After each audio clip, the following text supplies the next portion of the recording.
Cet été, une nouvelle série de science-fiction Pandora qui s'adresse particulièrement, on va dire, aux ados et aux jeunes adultes. Les autres peuvent apprécier aussi. En fait, on va dire que si vous aimez Les 100 ou une autre série comme Killjoys, il y a des chances que Pandora vous plaise. Moi, personnellement, je trouve le scénar plutôt sympa. Je trouve simplement que ils ont véritablement envie de faire un gros truc et les moyens de la télévision ne le permettent pas bêtement, donc je trouve que les effets spéciaux sont pas top et ça casse un petit peu mon petit plaisir. Cependant, cette série se laisse voir, moi je la suis. Je dirais pas que je suis chaud patate dessus, mais je reste quand même assez enthousiaste. En tout cas, l'intrigue est assez somptueuse pour me donner envie de continuer à regarder ça. Alors pour résumer l'histoire, on se retrouve en 2199 et on va suivre la vie de Jax, qui est une jeune femme d'une vingtaine d'années, qui rejoint l'académie de l'entraînement spatial de la Terre après avoir perdu tout ce qu'elle avait puisqu'elle vivait dans une colonie et celle-ci a été bombardée par un vaisseau inconnu qui a tué ses parents et de nombreux autres colons. Donc la voilà dans sa nouvelle académie, elle va se faire des nouveaux amis, elle va essayer de se reconstruire et elle veut absolument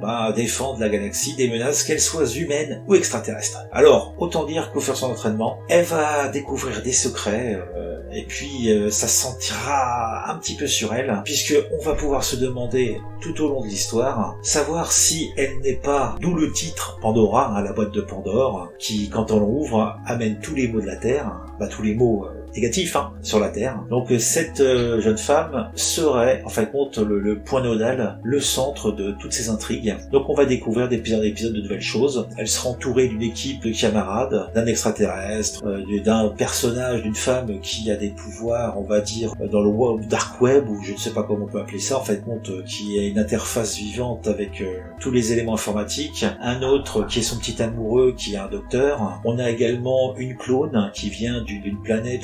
Il y a les maîtres et les clones, donc il y a des intrigues assez intéressantes. Donc en tout cas, c'est un petit peu décousu, je le fais au feeling là, puisque j'ai pas beaucoup de temps, mais suivez un ou deux épisodes, faites-vous votre propre idée. Moi je trouve ça plutôt sympathique, comme j'ai dit, le seul bémol pour moi, le scénar est au poil, mais les moyens qui ont été mis dans cette série sont un petit peu en deçà des prétentions qu'elle a. Donc ça reste pour moi un petit problème, et j'ai peur que cette série vieillisse très très mal. En tout cas, vous savez tout, Pandora c'est pour vous, lancez-vous, vous regardez un épisode, vous faites votre idée.